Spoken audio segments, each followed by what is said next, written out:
ஆசையுடன் கேட்பவர்க்கு அள்ளித் தருபவன், அல்லல் துன்பம் துயரங்களை கிள்ளி எறிபவன், பாசத்தோடு யாவரையும் பார்க்கின்றவன், பாவங்களை பார்வையினால் மாய்க்கின்றவன்.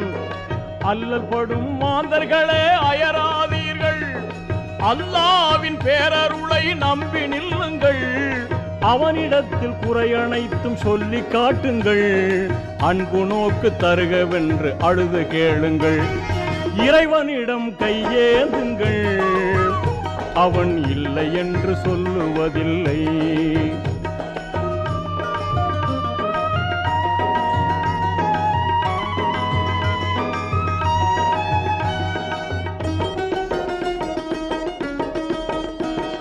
தேடும் நேயர் நெஞ்சங்களில் குடியிருப்பவன், தேடாத மனிதருக்கும் உணவளிப்பவன்.